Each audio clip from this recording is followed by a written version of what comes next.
За ерхий сая зандарч тань байна. Бид өнөөдөр Эрдэнэс томтлогоо онцгой дэглэмийн хугацаанд гаргасан хүсэлтийг харгалзан үзээд бүх гэрээ баримтуудыг нууцаас гаргалаа.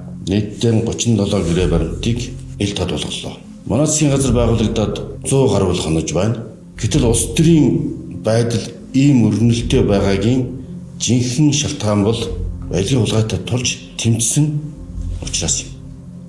Засгийн газрын тэргүүний өндөр хариуцлагатай алба хашиж байгаа хүний хувьд миний гаргаж байгаа шийдвэр хэлж байгаа үг болгон баримт нотлогоон дээр үндэслэж байгаа гэдгийг дуулгах ганц үгтэй юм аа. Өнөөдөр зарим хүмүүс улс төрчлөлтөөс болоод ажил явахгүй байна гэж ярьж байна. Үгүй ээ. Авилга хулгайгаас болоод ажил явахгүй байна. Түүнтэй бодтой тэмцэж эхлээд үр дүнг гаргахаар би зорж байгаа учраас зориуд гацааж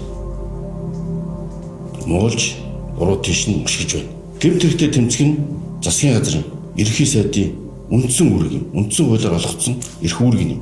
Тиймээс би энэ ажлыг амгцаа баялагын хулгайтай тэмцэж байж энэ эдийн засгаас сэргээж өнөөдрийн бас энэ олд амжилтуудыг бий болгож чадсан. Эрхэм багш нараа эмнэлгийн ажилтнуудаа эдийн засаг сайжрах болно. Цалин тэтгэвэр нэмэгдэнэ. Бид баялагын хулгайтай хатуу тэмцэж алдагдсан боломж хөрөнгө орлогоо буцааж олж авч чадсанаар эдийн засаг бодиттой сэргэж өрх бүрийн үе таалгаар үр өгөөж нь орох болно.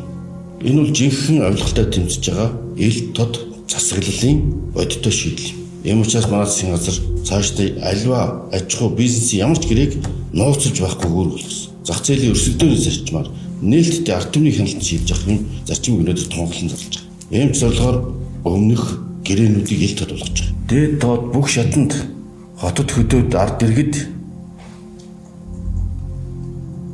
хулгайтай тэмцэхийг л төсвийн хулгайтай тэмцэхийг, баялагын хулгайтай тэмцэхийг л хүсч шаардж байгаа нь ард түмний бодит хүсэл эрмэлзэл болоод байна.